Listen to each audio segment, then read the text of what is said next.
William J. Seymour, el catalizador de Pentecostés, mirándome a través de sus impertinentes compatillas de oro, me dijo: Reverendo, yo creo en el bautismo del Espíritu Santo y fuego, pero no me agradan los ruidos, los gritos. Hermana, usted es como yo, le respondí. Hay muchas manifestaciones que veo en el pueblo de Dios que personalmente no me agradan, pero, ¿sabe usted? Cuando el Espíritu de Dios viene sobre mí, lo disfruto. Sus labios pequeños se cerraron finamente en ligero desacuerdo, pero continué: ahora, hermanita, si usted desea ir al cuarto de oración y orar para ser bautizada en el Espíritu Santo, por favor, hágalo. Y cuando suceda, no grite a menos que lo sienta. Simplemente sea usted misma. Ella asintió vigorosamente. Naturalmente, así será. Yo estaba ocupado en mi oficina, a más de 20 metros de distancia, y pronto olvidé que ella estaba allí. Entonces, de repente escuché un grito agudo. Me puse en pie de un salto, y abrí rápidamente la puerta para ver dentro de la iglesia.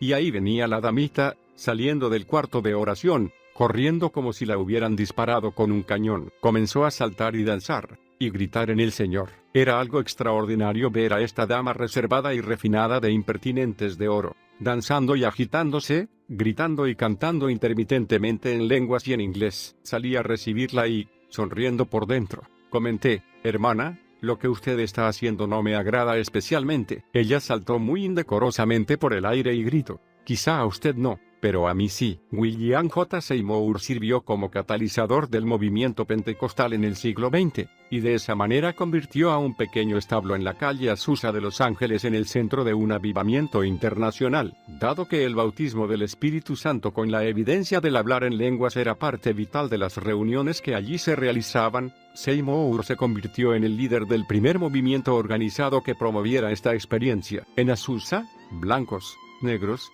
hispanos y europeos se reunían y adoraban juntos, cruzando límites culturales anteriormente inquebrantables. Aunque el éxito del avivamiento fue breve, aún disfrutamos de sus resultados. Hoy, Azusa es una palabra común en la familia de Dios. La obra misionera de la calle Azusa fue escenario de algunas historias extrañas. Poco les preocupaba el tiempo a estos pioneros pentecostales que muchas veces oraban toda la noche por la liberación de alguna persona. Ellos creían en la palabra de Dios y aguardaban su manifestación. En cada situación que surgía, los hermanos demandaban en la autoridad de la palabra de Dios. Si los insectos amenazaban con destruir la cosecha de un hermano, los creyentes de Azusa marchaban al campo y declaraban la palabra de Dios sobre los sembrados y los insectos. En cada relato que haya quedado registrado, los insectos se quedaron donde estaban y no cruzaron los límites de los campos. Si estaban destruyendo el campo del vecino, se quedaban a unos 20 metros de distancia de los sembrados del creyente. Otro relato dice que un gran grupo de bomberos llegó corriendo a la obra misionera de la calle Azusa mientras se estaba desarrollando un culto,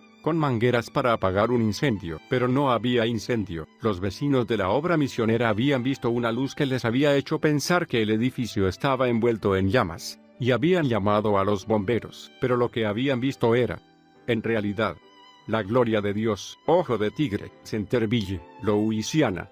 Es una ciudad del sur situada en un terreno pantanoso a pocas millas del Golfo de México. El 2 de mayo de 1870, Simon y Phyllis Seymour tuvieron allí un hijo varón. Los Seymour habían sido liberados de la esclavitud solo pocos años antes. William nació en un mundo de horrible violencia racial. El Ku Klux Klan había estado haciendo estragos durante años. Se había dictado la ley Jim Crow, que prohibía a los negros cualquier tipo de justicia social. La segregación era común, aún en la iglesia, una vez libres de esclavitud. Los padres de Seymour continuaron trabajando en la plantación. William creció y siguió sus pasos, sin dejarse abatir por la falta de posibilidades de acceder a la educación. Él, como muchos otros, se enseñó a sí mismo principalmente por medio de la lectura de la Biblia. Seymour encontró su identidad en Jesucristo, creyendo que el Señor era el único liberador de la humanidad. Era un joven sensible y animoso, hambriento de las verdades de la palabra de Dios. Se dice que experimentó visiones divinas, y que siendo de muy temprana edad comenzó a anhelar el regreso de Jesucristo. A la edad de 25 años, Seymour finalmente rompió con la atadura mental de su complejo de inferioridad e hizo algo que pocos hombres negros se atrevían a hacer: dejó su tierra natal en el sur de Louisiana y se dirigió al norte, a Indianápolis, Indiana. Según el censo de los Estados Unidos en 1900, Solo el 10% de los negros habían dejado el sur, pero Seymour estaba convencido, y partió. Estaba decidido a que las cadenas hechas por el hombre jamás volvieran a atarlo. Santos y Viruela, Indianápolis. Al contrario del ambiente rural del sur, era una ciudad pujante que ofrecía cantidad de oportunidades, pero muchos comercios aún cerraban sus puertas a la población negra, por lo que Seymour solo pudo encontrar trabajo como botones en un hotel. No mucho después de llegar, comenzó a congregarse en la iglesia metodista episcopal Simpson Chapel. Esta rama de los metodistas del norte tenía un fuerte empuje evangelístico para gente de todas clases, que atraía a Seymour. El ejemplo de la iglesia lo ayudó a formular más en detalle sus propias creencias. Para él cada vez era más claro que en la redención de Jesucristo no había división alguna por clase o color de piel. Pero no pasó mucho tiempo antes que las divisiones raciales se endurecieran en Indianápolis, por lo que se mudó a Cincinnati, Ohio. Allí continuó asistiendo a una iglesia metodista, pero pronto notó que su doctrina también se estaba endureciendo. Seymour era un ávido seguidor de John Wesley. Wesley creía en la oración ferviente, en la santidad, la sanidad divina y que no debía haber discriminación en Jesucristo. Pero parecía que los metodistas estaban apartándose de sus raíces originales. En busca de una iglesia, encontró accidentalmente a los Santos de la Luz Vespertina, que luego serían conocidos como Movimiento de Reforma de la Iglesia de Dios. El grupo no utilizaba instrumentos musicales, las mujeres no usaban anillos ni maquillaje, no bailaban ni jugaban a las cartas. Aunque parecía una religión de prohibiciones, eran extremadamente felices, y encontraban gozo en su fe tanto en los momentos buenos como en los tiempos difíciles. Seymour fue cálidamente recibido por los santos. Fue en este ambiente que recibió el llamado al ministerio, pero luchó con este llamado, al que tenía miedo de responder. En medio de esta lucha, contrajo viruela, que en esa época generalmente era fatal. Sobrevivió a 3 semanas de horribles sufrimientos, pero quedó ciego del ojo izquierdo y con terribles marcas en el rostro. Seymour creía que había contraído la enfermedad por negarse al llamado de Dios, por lo que inmediatamente se sometió al plan del Señor y fue ordenado por los santos. Pronto comenzó a viajar como evangelista itinerante, reuniendo lo necesario para su propio sostén. En esa época, pocos ministros pedían ofrendas, y Seymour, como muchos en su círculo, creía que Dios sería su proveedor. Creía que si Dios lo había llamado, lo sostendría. Hablar en lenguas. Hoy, Seymour dejó Cincinnati y viajó hacia Texas, evangelizando por todo el camino. Cuando llegó a Houston, encontró familiares suyos allí, por lo que decidió hacer de esta ciudad la base de su ministerio. En el verano de 1905, el evangelista Charles F. Parham realizaba cruzadas en el Bridge Hall, ubicado en el centro de Houston. Cada noche, después que se despejaba el tránsito, Parham y sus colaboradores marchaban por el centro vestidos con sus espectaculares trajes de la Tierra Santa, llevando en alto el estandarte del movimiento de la fe apostólica. Los periódicos escribían favorablemente sobre las reuniones, que muchas veces llegaban a ser noticia principal. Houston era una ciudad de gran diversidad cultural, por lo que las reuniones de Parham atraían a gente de todas las razas. Una mujer amiga de Seymour, la señora Lucy Farrow, asistía a las reuniones de Parham regularmente, y había desarrollado una agradable relación con su familia. Parham le ofreció el puesto de gobernanta de sus hijos y los acompañaba a Kansas, donde vivían. Farrow era pastora de una pequeña iglesia de la santidad, pero su amor por la familia de Parham y su hambre espiritual la motivaron a ir con ellos. Cuando aceptó, preguntó a Seymour si pastorearía la iglesia en su ausencia. Él aceptó hacerlo hasta que ella regresara. 2 meses después, con la familia Parham, cuando la señora Farrow regresó a Houston, le contó a Seymour los maravillosos encuentros espirituales que se habían producido en el hogar de los Parham, incluyendo el hecho de que ella misma había hablado en lenguas. Seymour se conmovió con la experiencia, pero cuestionó la doctrina. Más tarde la aceptaría, aunque él mismo no habló en lengua sino hasta tiempo después. Los Santos de la Luz Vespertina no aprobaban la nueva teología de Seymour, por lo que éste dejó el grupo, sin haber hablado en lenguas aún. Entonces Charles Parham anunció la apertura de su instituto bíblico en Houston en el mes de diciembre, y la señora Farrow insistió firmemente en que Seymour asistiera. Movido por el fervor de su amiga, y por su propio y creciente interés, Seymour se inscribió. El Instituto de Parham en Houston fue establecido en forma muy similar al de Topeka, Kansas. Era un estilo de vida comunitario en una casa. Los estudiantes y su instructor pasaban días y noches juntos, orando y estudiando la palabra informalmente. Los alumnos no debían pagar cuota alguna, pero debían confiar en que Dios proveería para sus necesidades. Debido a la práctica culturalmente aceptada en esa época, es dudoso que se permitiera a Seymour quedarse allí por las noches. Parham se conmovió al ver el hambre que Seymour tenía por la palabra, y personalmente creo que, aunque Parham lo había recibido muy bien, Seymour solo se quedaba en el instituto durante el día. Aunque no adoptó todas las doctrinas que Parham enseñaba, adoptó la verdad doctrinal relativa a Pentecostés, y pronto desarrolló su propia teología a partir de esta. En el principio, después de completar sus estudios en la escuela de Parham, los eventos que llevaron a Seymour a Los Ángeles se produjeron rápidamente. A principios de 1906, Seymour comenzó a hacer planes para comenzar una nueva iglesia pentecostal en la que pudiera predicar su recién hallada doctrina. Entonces, inesperadamente, recibió una carta de la señorita Nellie Terry. Esta, que había estado visitando unos parientes en Houston, había asistido a la iglesia en que Seymour había reemplazado a la señora Farrow. Cuando Terry regresó a California, no había olvidado su suave, pero seguro liderazgo. En la carta, la señorita Terry invitaba a Seymour a ir a Los Ángeles para pastorear una congregación que se había separado de una iglesia nazarena. Creyendo que esta carta revelaba su destino, Seymour empacó y partió para California a fines de enero. Luego escribiría: "Fue un llamado divino el que me trajo de Houston, Texas, a Los Ángeles. El Señor lo puso en el corazón de uno de los santos en esa ciudad para que me escribiera diciendo que sentía que el Señor deseaba que yo fuera allí, y sentí que era del Señor. Él me proveyó los medios y vine a hacerme cargo de la obra misionera en la calle Santa Fe, el estado espiritual de la ciudad. En Los Ángeles estaba surgiendo un hambre espiritual. Había un profundo deseo, un anhelo, de que algo sucediera. Había evidencia de un avivamiento espiritual aún antes que Seymour llegara. Los evangelistas del principio del siglo habían extendido el fuego por todo el sur de California y muchos grupos de personas estaban orando y testificando por la ciudad, puerta a puerta. En realidad, la ciudad entera estaba al borde de un gran estallido espiritual, ya que muchas congregaciones cristianas de Los Ángeles estaban buscando a Dios con sincera devoción. En 1906, Los Ángeles era una figura en miniatura del mundo. La discriminación racial rara vez era practicada, ya que personas de todas las culturas, desde la china hasta la hispana, se dirigían hacia allí. Un grupo en particular, la primera iglesia bautista de Los Ángeles, estaba esperando el regreso de su pastor, el reverendo Joseph Smalley, que había emprendido un viaje de 3 semanas a Gales para visitar al gran evangelista galés. Evan Roberts Smalley ardía de pasión por Dios, y esperaba traer ese mismo avivamiento que había visitado Gales. A su regreso a Los Ángeles, otro evangelista y periodista, Frank Bartleman, compartía una visión similar, y se unió a esta iglesia en oración. Bartleman escribió a Roberts pidiéndole instrucciones para el avivamiento. Una respuesta de Evan terminaba de esta manera: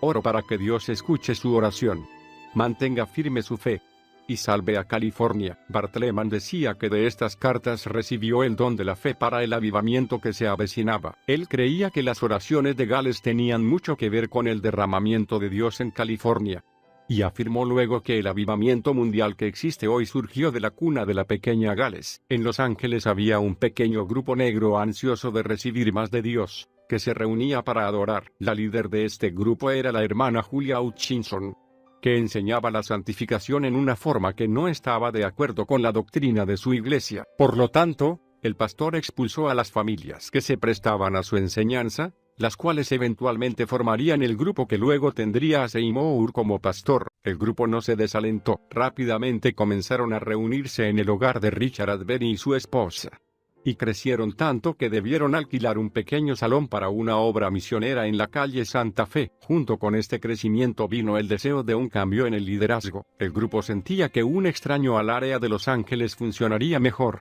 ya que podría inspirarles más respeto. Y la señorita Terry, prima de los Asbury, creía que había solo un hombre que podía cumplir esa tarea. Después de orar al respecto, todos decidieron enviar una invitación a Seymour, haciendo llegar el mensaje. Seymour llegó a Los Ángeles, donde ya se vivía un clima de avivamiento en toda la ciudad que parecía revalidar su sentido de haber sido llamado. El gran grupo se reunió, ansioso por escuchar el primer sermón de Seymour, quien disertó poderosamente sobre el Evangelio de la sanidad divina y el pronto retomo de Cristo. Luego comenzó su mensaje sobre Hechos 2:4 y el hablar en otras lenguas. Seymour enseñó que una persona no es bautizada en el Espíritu Santo a menos que hable en otras lenguas, y al mismo tiempo admitió que él mismo no había recibido aún esta manifestación, pero aún así la proclamó como palabra de Dios. Recibió reacciones diversas ante este mensaje. Mientras algunos estuvieron de acuerdo, otros lo criticaron fervientemente. Una familia de apellido Lee lo invitó a cenar con ellos un domingo por la noche. Al regresar con él a la obra misionera, después de cenar, encontraron las puertas cerradas con candados. La hermana Hutchinson estaba enfurecida y había declarado que no permitiría enseñanzas tan extremas en su pequeña obra misionera de la calle Santa Fe. Seymour tampoco pudo entrar al cuarto donde dormía, contiguo a la misión. Ahora Seymour se encontraba con poco dinero y sin lugar donde alojarse, así que los Lee se vieron obligados a llevarlo a su casa, aunque tenían ciertas reservas. Mientras estuvo con los Lee, permaneció a puertas cerradas en su cuarto, orando y ayunando. Después de varios días, Seymour los invitó a orar con él. Ellos aceptaron la invitación y comenzaron a actuar en forma diferente hacia él. Pronto otros miembros de la obra misionera se enteraron de las reuniones de oración en casa de los Lee y comenzaron a reunirse con ellos. Seymour empezó a ser conocido como un hombre de oración. Pronto la hermana Hutchinson supo que varios estaban uniéndose a Seymour, por lo que organizó una reunión entre este y los líderes de la santidad para determinar de dónde surgía el error. Seymour enfrentó a un grupo difícil y numeroso de líderes de la santidad en su propia inquisición, pero se aferró a la palabra. Volvió a leer Hechos 2:4 y explicó que a menos que los predicadores de la santidad tuvieran la experiencia que se había producido en el aposento alto, no estarían bautizados en el Espíritu Santo. Según Seymour, el problema de ellos era con la palabra de Dios, no con él, un ministro que había estado en su contra. Luego dijo: la contienda surgía enteramente de nuestra parte. Nunca he encontrado un hombre que tuviera tal control de su espíritu. Ninguna acusación, ninguna confusión parecía alterarlo. Se sentó detrás de esa maleta y nos sonrió hasta que nuestras propias acciones nos condenaron a todos. Calle Von Niebra Norte 214. Todos pudieron ver el efecto calmante del liderazgo de William J. Seymour. Después de concluida esta investigación, los Asbury le pidieron que se mudara a su hogar en la calle Von Niebra Norte y condujera reuniones allí regularmente. Seymour aceptó, y el pequeño grupo comenzó a reunirse a fines de febrero de 1906. Las reuniones consistían en orar durante horas buscando el bautismo del Espíritu Santo. Cuando las reuniones crecieron, Seymour pidió ayuda a su vieja amiga, Lucky Farrow. Explicó al grupo que Farrow tenía una extraordinaria capacidad para presentar el bautismo del Espíritu Santo, y reunieron dinero para traerla de Houston. Cuando la hermana Farrow llegó, Seymour anunció que el grupo iniciaría un ayuno de 10 días hasta que recibieran la bendición divina del bautismo del Espíritu Santo. El grupo ayunó y oró todo el fin de semana. El lunes, el Señor Lee llamó a Seymour para que fuera a su casa y orara por su sanidad. Seymour ungió a Lee con aceite, oró por él, y Lee fue sanado instantáneamente. Entonces, Lee le pidió que le impusiera las manos y orara por el bautismo del Espíritu Santo. Seymour le impuso nuevamente las manos, y esta vez Lee comenzó a hablar en alta voz en otras lenguas. Los dos se regocijaron en el Espíritu durante el resto del día, y luego fueron juntos a la reunión de oración vespertina. Cuando llegaron al hogar de los Asbury en la calle Von Niebrae, todos los cuartos estaban atestados de gente. Muchos ya estaban orando. Seymour se ocupó de la reunión, y guió al grupo en canciones, testimonios y más oración. Luego comenzó a relatar cómo el Señor Lee había sido sanado y lleno del Espíritu Santo. Tan pronto como Seymour terminó, Lee levantó las manos y comenzó a hablar en otras lenguas. Todo el grupo cayó de rodillas, adorando a Dios y clamando por el bautismo. Entonces, 6 o 7 personas levantaron la voz y comenzaron a hablar en otras lenguas. Jenny Evans Moore, que luego se casaría con Seymour, quien estaba sentada al piano, cayó de rodillas y fue una de las primeras en hablar en lenguas. Algunos se apresuraron a salir al porche de entrada, profetizando y predicando. Otros, mientras hablaban en lenguas, corrieron a las calles para que todos los vecinos los oyeran. La joven hija de los Asbury corrió a la sala de estar para ver qué sucedía, solo para encontrarse con su asustado hermano corriendo en dirección opuesta. Entonces, Jenny Evans Moore regresó al piano y comenzó a cantar con su hermosa voz, en hasta 6 idiomas, todos con interpretación. La reunión duró hasta pasadas las 22 horas, cuando todos partieron llenos de gozo y gratitud. Durante 3 días, celebraron lo que dieron en llamar el primer Pentecostés restaurado. La noticia se esparció rápidamente,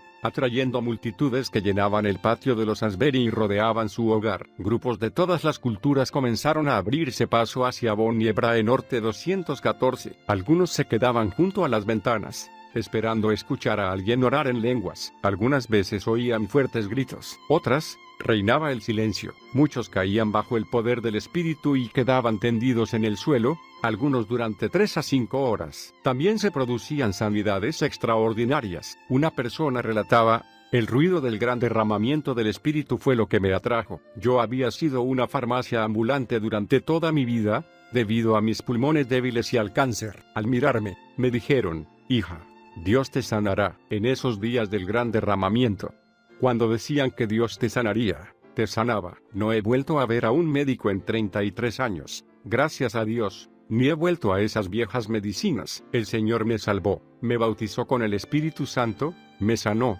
y me envió de regreso con gozo. Se dice que el porche del frente de la casa de los Asbury se convirtió en el púlpito, y la calle en los bancos, mientras Seymour predicaba a la gente desde ese hogar. Finalmente, el porche se derrumbó al no poder soportar el peso de la multitud, pero rápidamente lo reforzaron para que las reuniones pudieran continuar. Fue durante la tercera noche de estas reuniones que Seymour finalmente experimentó su propio encuentro con el Espíritu Santo. Era tarde en la noche del 12 de abril de 1906, y muchos ya habían regresado a sus casas después de la reunión, cuando Seymour mismo fue lleno, y comenzó a hablar en otras lenguas. Estaba arrodillado junto a un hombre que lo estaba ayudando a orar por una nueva apertura espiritual cuando finalmente recibió el bautismo. El don del Espíritu Santo, tan largamente esperado, había llegado a este hombre cuya predicación había llevado libertad a tantos otros. Calle Azusa 312. Todos sabían que pronto deberían encontrar un nuevo lugar para reunirse. El hogar de los Asbury ya no podía contener a tanta gente. Por eso, el 14 de abril de 1906, Seymour y sus ancianos salieron a buscar el lugar perfecto. Vagaron por la ciudad en la zona circundante, hasta que llegaron a una calle sin salida que tenía aproximadamente 800 metros de largo. Allí, en el sector industrial de Los Ángeles, Seymour encontró lo que alguna vez había sido una iglesia metodista. Después de ser usado por los metodistas, el edificio había sido remodelado con otros fines. Lo dividieron por la mitad. La parte superior había sido convertida en apartamentos, pero un incendio había destruido el piso, y el techo de catedral había quedado aplanado y cubierto de hollín. Cuando Seymour consiguió el edificio, el piso alto se utilizaba como depósito. La planta baja había sido convertida en un establo. Las ventanas estaban rotas y bombillas eléctricas desnudas colgaban del techo. Este edificio le fue ofrecido a Seymour por $8 al mes. Pronto corrió la voz y llegó gente de todas partes para ayudar a restaurar el edificio. A. G. Osterburg, pastor de la Iglesia del Evangelio Completo local, pagó a varios hombres para que ayudaran a renovar el edificio. Los voluntarios barrieron los pisos y pintaron con cal las paredes. J. V. Gneil, un devoto católico y dueño de la mayor compañía maderera de Los Ángeles, donó madera para la causa. En los pisos se colocó aserrín, y se armaron bancos con planchas de madera y barriles. El púlpito se armó con 2 cañones clavados uno encima del otro. Fue en este ambiente humilde, de barrio bajo, que los nuevos inquilinos de la calle Azusa 312 se prepararon para un avivamiento internacional. Los comienzos. El 18 de abril de 1906 fue el día en que la historia registra el gran terremoto de San Francisco. Al día siguiente, un temblor algo menor fue sentido en Los Ángeles, que llevó a muchos a arrepentirse de sus pecados por temor a morir. Cientos de personas corrieron a Azusa para escuchar el mensaje del Evangelio y experimentar el bautismo en el Espíritu Santo con la evidencia de hablar en otras lenguas. Aún los ricos se acercaban a esta zona de clase baja de la ciudad para escuchar sobre el poder de Dios. Los asientos estaban dispuestos en manera muy original en Azusa dado que no había plataforma. Seymour estaba al mismo nivel que el resto de la congregación, y los bancos estaban dispuestos de manera que las personas estaban sentadas enfrentadas. Las reuniones eran espontáneas, así que nadie sabía nunca qué iba a suceder o quién sería el orador. En los primeros tiempos de Azusa, la música también era espontánea, y no se utilizaban instrumentos ni himnarios. Las reuniones comenzaban con alguien que daba su testimonio o cantaba una canción, dado que no había programa. Generalmente luego alguien se levantaba, ungido para dar el mensaje. El orador podía ser de cualquier raza, edad o sexo, y todos sentían que Dios era responsable de las invitaciones evangelísticas que podían producirse en cualquier momento de la reunión. En Azusa, los sermones eran inspirados en inglés o en lenguas, con interpretación. Algunas veces los cultos duraban 10 o 12 horas. Algunas veces se extendían por varios días y noches. Muchos decían que la congregación nunca se cansaba porque el Espíritu Santo les daba energía. Al final de los cultos, en las primeras horas de la madrugada, aún podía verse a muchos reunidos bajo las luces de la calle, hablando de cosas del Señor. En Azusa, los cultos eran tan ungidos, que si alguien se levantaba para hablar puramente por conocimiento intelectual, los creyentes llenos del Espíritu rompían en gemidos. Esto queda claramente ilustrado en una historia sobre una mujer llamada Madre Jones. Un hombre se levantó para hablar, aparentemente sin haber sido guiado por el Espíritu. Se dice que mientras él predicaba, la Madre Jones corrió hacia la plataforma, donde se sentó al pie del púlpito. Allí se quedó mirando al sujeto con ojos helados, que no presagiaban nada bueno, hasta que finalmente le dijo: ¿acaso no se da cuenta de que no ha sido ungido para predicar? Gracias a este incidente, la Madre Jones rápidamente cobró una fama que desalentaba a cualquier predicador no ungido de acercarse al púlpito.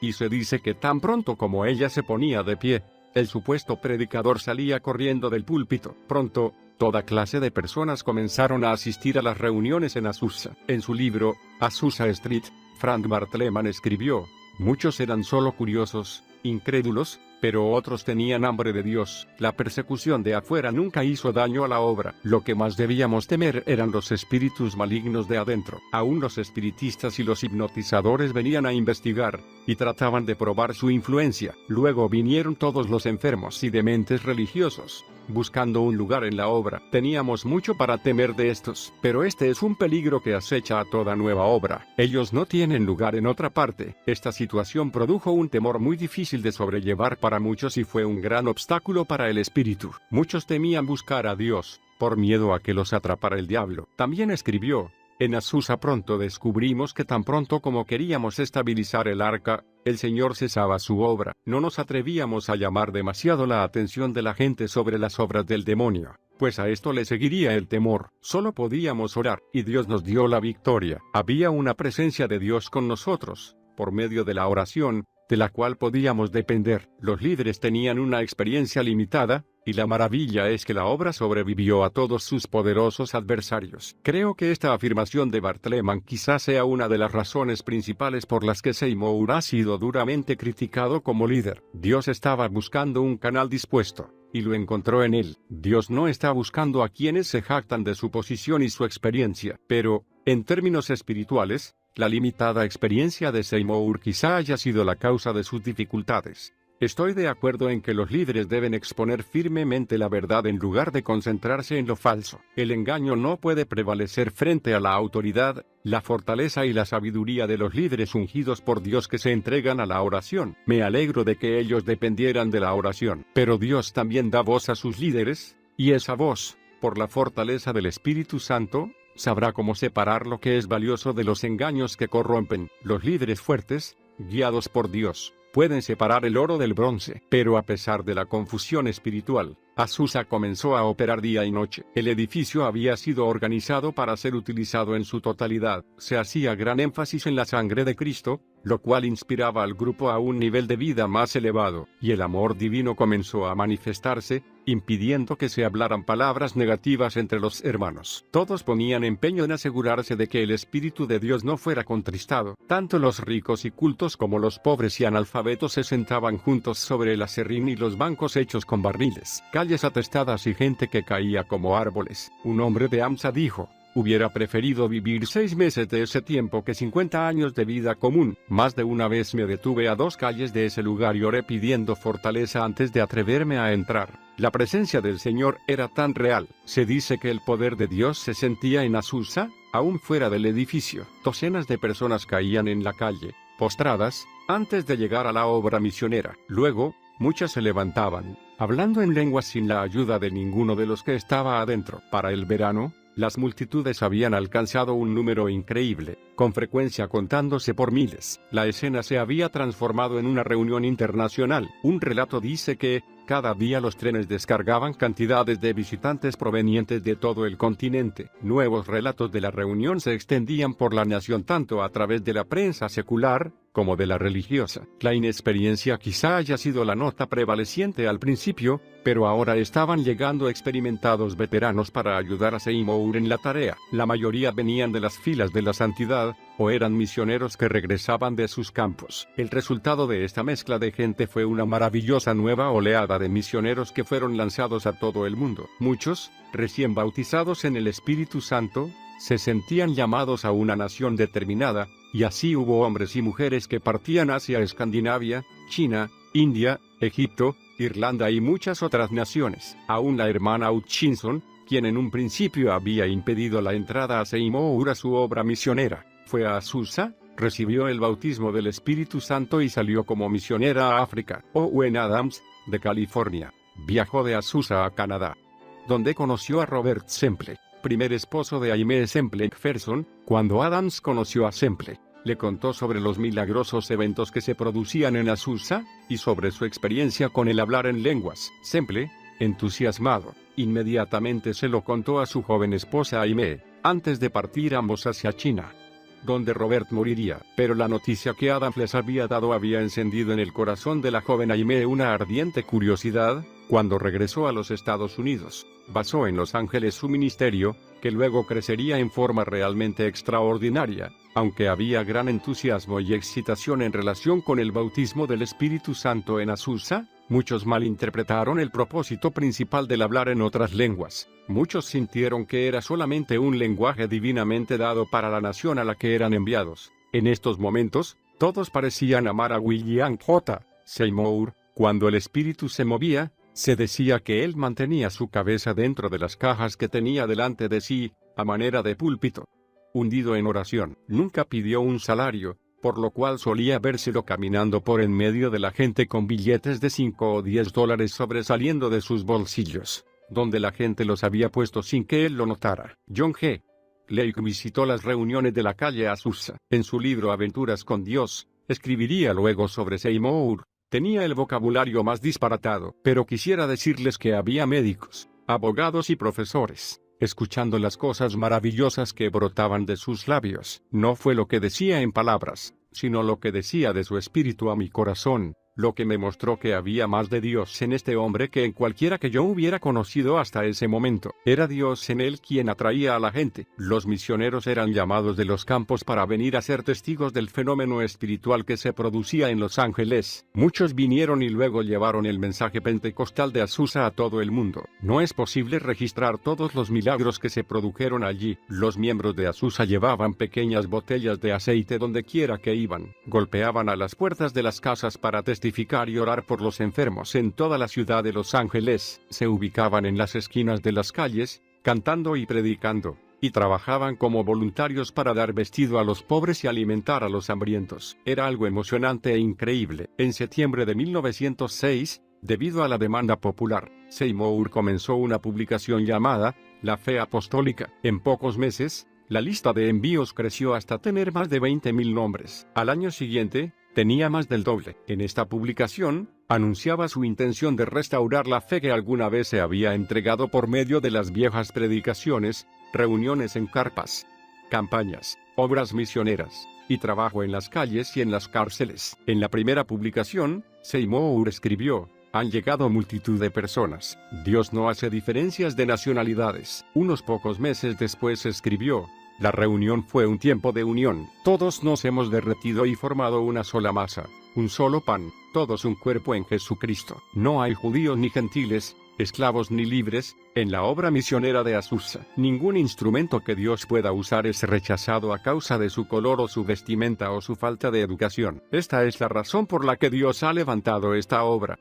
Lo más dulce es esta amorosa armonía. Obviamente, esto era revolucionario en un tiempo de tan fuertes divisiones raciales. El comienzo de la declinación. Era de esperarse que hubiera persecución desde fuera de Azusa, pero finalmente esta también comenzó dentro de la obra. Una mañana de otoño, muy temprano, Algunos miembros llegaron a Azusa y vieron las palabras obra de la fe apostólica escritas en lo alto del edificio, y comenzaron a acusar a la obra de convertirse en una denominación más. La fe apostólica era el nombre del movimiento que fuera el primer mentor de Seymour, por lo que la obra misionera de Azusa ahora era considerada un desprendimiento libre del ministerio de Charles Parham, y muchos temieron que la obra se convirtiera en una más de la red de iglesias y escuelas bíblicas de Parham. Cierta persona escribió: desde ese momento comenzaron los problemas y las divisiones. Ya no era un espíritu libre para todos, como lo había sido. La obra se había convertido en un grupo partidista y un cuerpo más entre sus rivales, junto con las otras sectas e iglesias de la ciudad. La iglesia es un organismo,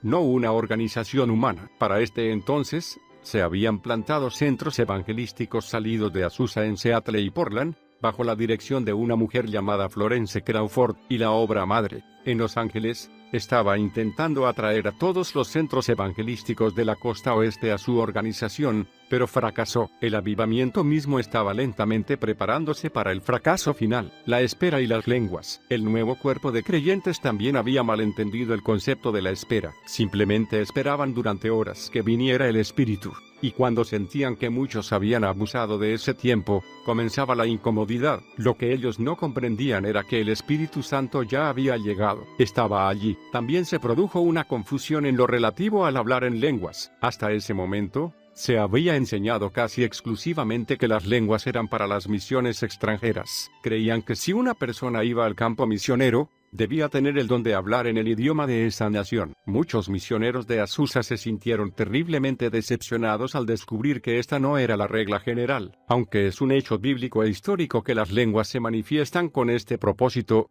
no es el único uso que tienen. Sería luego, durante el crecimiento del movimiento pentecostal, que llegaría a entenderse que las lenguas podían ser también idiomas de oración. Pero en Azusa Street, la experiencia de hablar en lenguas estaba en pañales. Los miembros de Azusa también creían que la persona solo debía hablar en lenguas una vez para ser llena del Espíritu Santo. Para los primeros miembros de Azusa, hablar en otras lenguas era un mover soberano de Dios que significaba esperar que Dios viniera sobre ellos. Junto con estos errores de interpretación, comenzaron a circular acusaciones de manifestaciones carnales que la gente llamaba mover del Espíritu. Dado que este movimiento espiritual era tan nuevo, es de imaginar lo que habrá sido dirigirlo. Entonces fue que Seymour escribió a Charles Parham, y le pidió que viniera a Azusa para tener una gran reunión evangelística. Fanáticos, falsos y fracciones. Aunque Seymour no estaba totalmente de acuerdo con la teología de Parham, creo que respetaba su experiencia en el liderazgo y confiaba en ella. Quizás sintió que Parham podría presentar un nuevo punto de vista y encender un fresco mover de Dios. Se dice que muchos otros escribieron cartas a Parham rogándole que viniera a Azusa y determinara qué manifestaciones eran falsas y cuáles eran reales. Aunque estas cartas no han sido documentadas, la señora Pauline Parham sostiene que algunas de ellas están en su colección. Tenemos una carta escrita por Seymour a Parham que dice: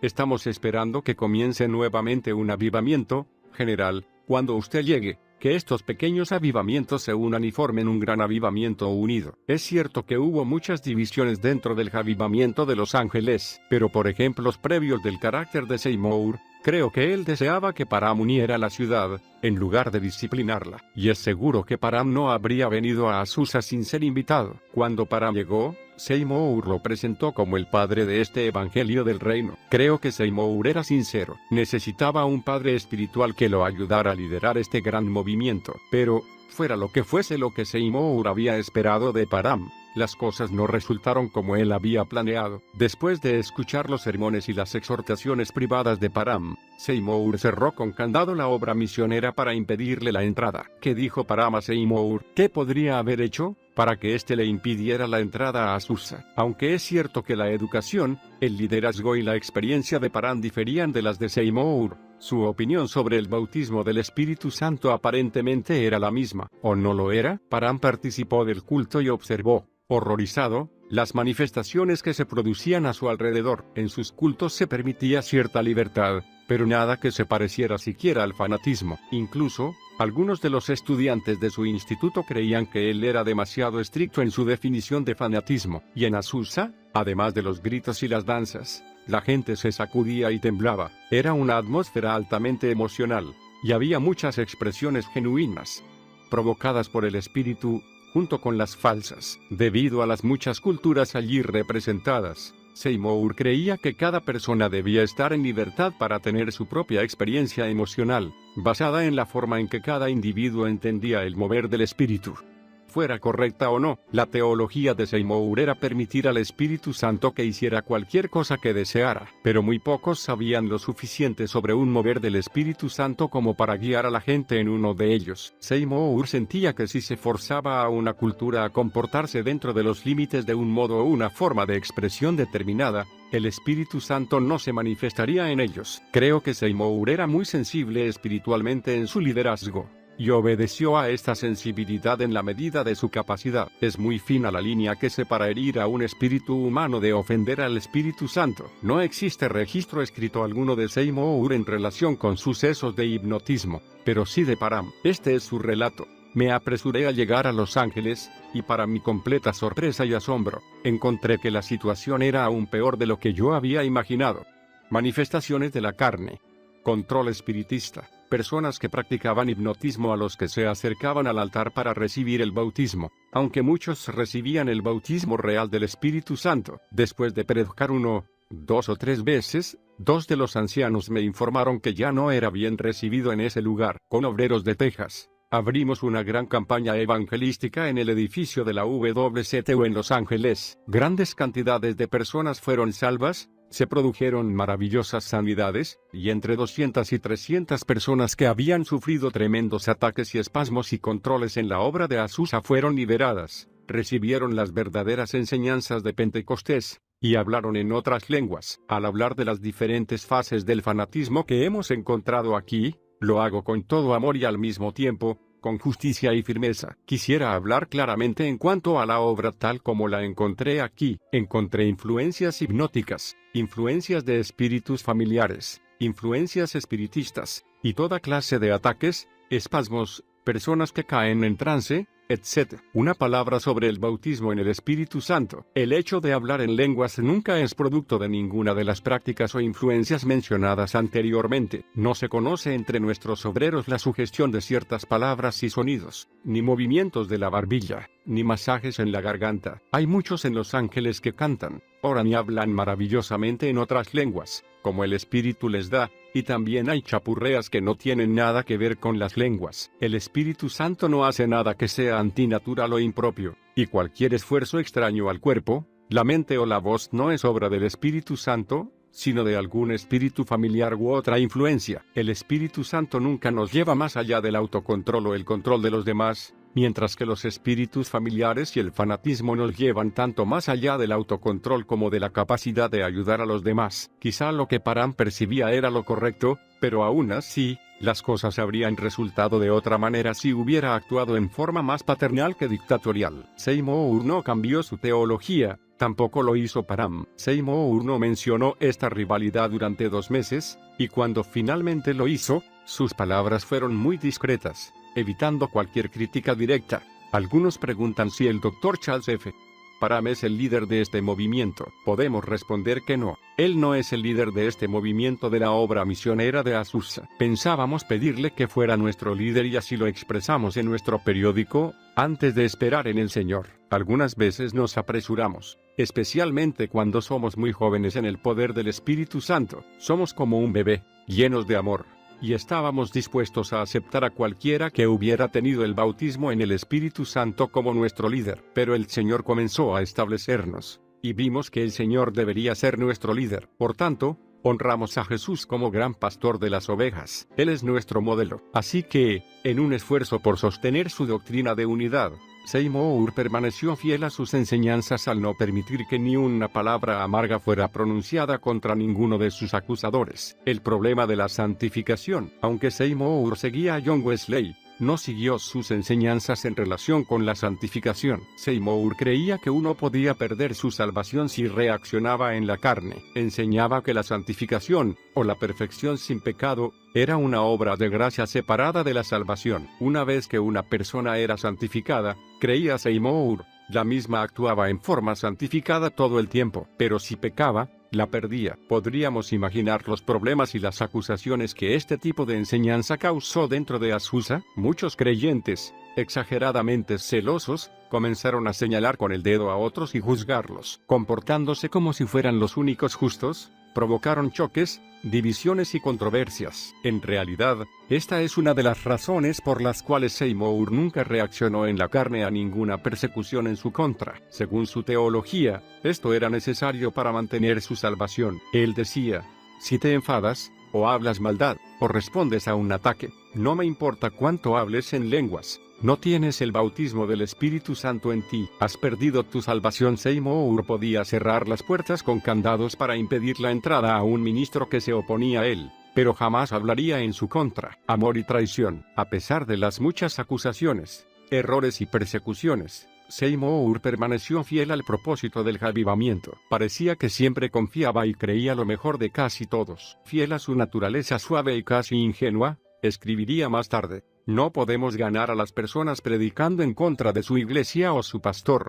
Si nos ponemos a predicar en contra de las iglesias, encontraremos que falta ese dulce espíritu de Cristo, y un duro espíritu de juicio ha tomado su lugar. Las iglesias no deben ser culpadas por las divisiones. Las personas estaban buscando la luz. Levantaron denominaciones porque no conocían el camino mejor. Cuando se quedan sin el amor de Dios, comienzan a predicar sobre el vestido y la comida, y las doctrinas de los hombres, y a predicar en contra de las iglesias. Todas estas denominaciones son hermanas nuestras. Busquemos la paz, y no la confusión. Tan pronto como sintamos que tenemos toda la verdad o más verdad que los demás, caeremos. En la primavera siguiente, Seymour tenía que decidir si compraría el edificio en Azusa o se mudaría a otro lugar. Así que presentó la opción a la congregación, y ésta decidió hacer un pago inmediato de $4,000 como parte de los $15,000 del precio total. Un año después, el saldo estaba pago, mucho antes de lo planeado. Para este entonces, los relatos de los milagros y las obras misioneras fundadas en diferentes lugares llegaban de a centenares desde todo el mundo. Animado por las noticias, Seymour comentó punto centrado: estamos al borde del mayor milagro que el mundo haya visto jamás. Durante este tiempo, Seymour comenzó a pensar en el matrimonio. Jenny Evans Moore, fiel miembro de su ministerio en Los Ángeles, se convirtió en su esposa. Jenny era conocida por su belleza, su talento musical, y su sensibilidad espiritual. Era una mujer suave, y siempre se mantuvo fiel al lado de Seymour. Fue ella quien sintió que el Señor deseaba que se casaran, y Seymour accedió. Se casaron el 13 de mayo de 1908. Después de la ceremonia, William y Jenny se mudaron a un modesto apartamento en la parte alta de la obra misionera de Azusa. Pero la noticia de su matrimonio enfureció a un grupo pequeño pero muy influyente en la obra. Una de las principales antagonistas era Clara Loom, la secretaria de la obra y responsable de la publicación del periódico. Después de enterarse de que Seymour se había casado, Clara decidió abruptamente que era tiempo de dejar la obra misionera. Algunos creyentes de Azusa tenían ideas muy extrañas sobre el matrimonio. El grupo al que pertenecía Loom creía que el matrimonio era deshonroso en estos últimos tiempos, debido al pronto regreso de Cristo, y criticó seriamente a Seymour por su decisión. Es posible que Clara Loom estuviera secretamente enamorada de Seymour y actuara por celos. Sea cual fuera la razón, ella se mudó a Portland, Oregón, para unirse a la obra misionera liderada por una ex colaboradora de Azusa, Florence Crawford. Y al mudarse, se llevó con ella las listas de envíos nacionales e internacionales. Esta acción impensable restringió severamente la distribución de la publicación de Seymour, que tenía alcance mundial. Las listas nacional e internacional enteras, con más de 50,000 nombres, habían sido robadas, y solo le quedaba la lista de Los Ángeles. Además, cuando salió el número de mayo de 1908 de Apostolic Faith, la tapa era la misma, pero en el interior había una columna que anunciaba su nueva dirección en Portland para el envío de contribuciones y correo. Los miles de personas que leían ansiosamente la publicación y enviaban ofrendas comenzaron a enviarlas ahora a Portland, sin cuestionar el cambio. En el número de junio de 1908, ya no aparecía ningún artículo firmado por Seymour. Finalmente, para mediados del verano de 1908, se omitieron todas referencias a la obra de Los Ángeles. Cuando fue claro que Loom no regresaría, los Seymour viajaron a Portland para confrontarla y pedirle las listas, pero estas nunca les fueron devueltas. Sin esta información vital, era imposible que Seymour continuara la publicación, y así terminó una época dramática de Azusa. La última división, Hombre o Dios, entre 1909 y 1911, Seymour continuó con su ministerio en Azusa, aunque el número de asistentes disminuyó drásticamente debido a la falta de influencia y fondos. Por lo tanto, Seymour dejó a 2 jóvenes hombres a cargo de la obra y partió hacia Chicago en una gira de predicación por el campo. A principios de 1911, William H. Durham llevó a cabo reuniones en Azusa en su lugar. El estilo dramático de predicación de Durham hizo que cientos de personas llenaran nuevamente la obra misionera. Hasta muchos de los antiguos colaboradores de la obra regresaron, aun provenientes de diversas partes del mundo. Lo llamaron el segundo aguacero de la lluvia tardía, y el fuego comenzó a caer en Azusa una vez más. En un culto, hubo que dejar afuera a más de 500 personas. La gente no dejaba sus asientos entre reuniones por miedo a perderlos. Y el último conflicto en Azusa se produjo entre Seymour y Durham. Ambos diferían grandemente en su teología. Durham predicaba categóricamente y en voz bien alta que las personas no podían perder su salvación aunque pecaran en la carne. La salvación era por fe expresada en obras, no por obras solamente. Durham predicó el equilibrio entre la ley y la gracia que el movimiento pentecostal necesitaba desesperadamente, ya que la doctrina de las obras había causado muchas divisiones. Su enseñanza fue como una lluvia fresca para quienes la escucharon. A raíz de esto, la gente comenzó a regresar literalmente de a montones. Alarmados por la gran cantidad de personas que seguían a Durham y por las diferencias doctrinales, los ancianos de Azusa se pusieron en contacto con Seymour. Este regresó inmediatamente a Los Ángeles para reunirse con Durham, pero no lograron ponerse de acuerdo en la doctrina. Y así que en mayo, Seymour utilizó nuevamente el candado, esta vez para impedir la entrada a Durham. Sin dejarse conmover por esta acción, Durham y sus seguidores consiguieron un gran edificio de 2 plantas, con capacidad para más de 1000 personas sentadas. La planta alta servía como salón de oración, abierto día y noche. La multitud que se había reunido en Azusa siguió a Durham. Miles de personas fueron salvadas, sanadas y bautizadas allí, mientras la vieja obra misionera de Azusa quedó virtualmente desierta. Cansado y exhausto, pero la vieja misión de Azusa permaneció abierta para cualquiera que quisiera entrar. Seymour continuó siendo su líder y sostuvo su teología, aunque nadie parecía interesado en asistir. Entonces él cambió el orden de las reuniones de Azusa, reduciéndolo a una única reunión semanal que duraba todo el día, los domingos, y con frecuencia intentaba aumentar la cantidad de asistentes, pero la gente sencillamente no estaba interesada. Finalmente, solo quedaban 20 personas, en su mayor parte, integrantes del grupo original. Algunas veces venían visitantes de los días de gloria, y naturalmente Seymour estaba profundamente feliz de recibirlos, pero cada vez pasaba más tiempo leyendo y reflexionando. En 1921 Seymour hizo su última campaña ministerial por los Estados Unidos. Cuando regresó a Los Ángeles en 1922, la gente comenzó a notar que se lo veía muy cansado. Asistió a muchas convenciones ministeriales, pero nunca recibió ningún reconocimiento desde la plataforma. Finalmente, el 28 de septiembre de 1922, mientras estaba en la obra misionera, Seymour sufrió un repentino ataque de terrible dolor en el pecho. Uno de los obreros corrió a buscar al médico, que solo estaba a unas pocas calles de distancia. Al examinarlo, el médico indicó a Seymour que descansara. A las 5 de la tarde de ese mismo día, mientras Seymour dictaba una carta, lo atacó otro dolor en el pecho. Pugnando por respirar, partió para estar con el Señor a la edad de 52 años. La causa de la muerte citada en la partida oficial fue un problema cardíaco. El evangelista fue sepultado en un ataúd de madera de secoya, muy sencillo, en el cementerio Evergreen de Los Ángeles. Allí descansó, como correspondía, entre muchos otros de diferentes naciones y continentes. Las palabras grabadas en su tumba fueron, simplemente, nuestro pastor. Lamentablemente, solo 200 personas asistieron al funeral de William Seymour, pero ellas dieron muchos testimonios de la grandeza de Dios a través del ministerio de este general de las primeras líneas de batalla. Sombras y lobos. En los años siguientes a la muerte de Seymour, su esposa pastoreó la obra misionera de Azusa. Todo continuó normalmente durante 8 años. Entonces, en 1931, surgieron nuevos problemas, a consecuencia de una serie de batallas legales encabezadas por alguien que intentaba apoderarse de la obra misionera. Las autoridades de la ciudad se pusieron en contra del grupo y declararon que el edificio implicaba una amenaza de incendio. Ya avanzado el año, la propiedad fue demolida, mas no sin antes ser ofrecida a una denominación pentecostal que contestó: no estamos interesados en reliquias. En la actualidad, lo único que queda es un cartel con el nombre de la calle sobre la propiedad, que es solamente un lote vacío. 5 años después, la señora Seymour fue internada en el hospital del condado, a punto de morir.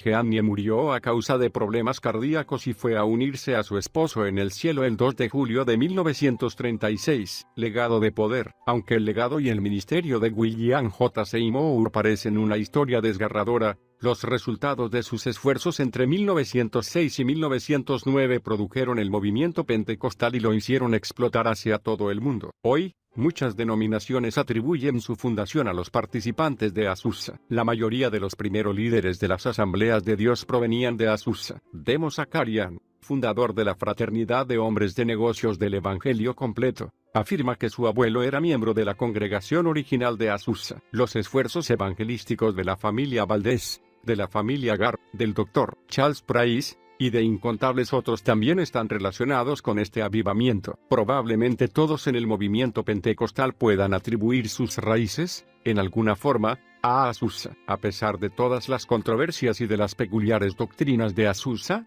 donde quiera que se menciona este nombre, la mayoría inmediatamente piensa en el poder del Espíritu Santo que se derramó en sus filas. Dios no es racista. Algunos han tratado de hacer del avivamiento en Azusa y el ministerio de Seymour un tema racial. Lamentablemente, algunas veces un mover puro de Dios queda escondido entre excesos raciales. Quizá esta fue una de las razones principales por las que Azusa duró solamente 3 breves años. Dios no permitirá que su gloria sea presa de los argumentos de los hombres. Si esto sucede, Él se aparta.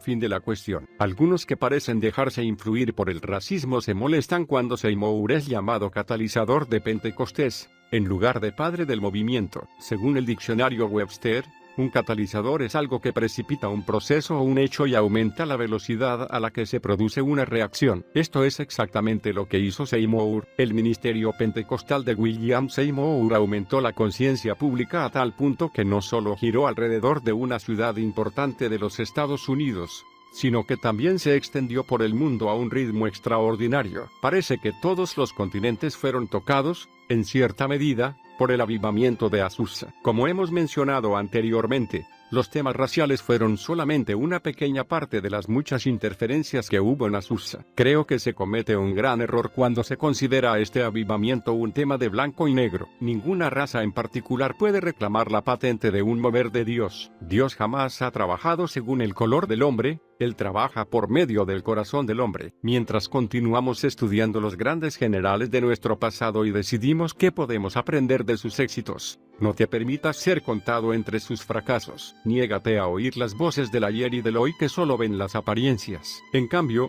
sigue a quienes se esfuerzan por obedecer al Espíritu de Dios. Avancemos hacia la madurez, luchemos por el premio en lugar de luchar por la gloria personal. Solo la eternidad revelará por completo el fruto del ministerio de William Seymour. Una cosa es clara: fue un tremendo cartucho de dinamita que Dios podía utilizar para enviar las explosiones del fuego pentecostal por todo el mundo. Y lo hizo.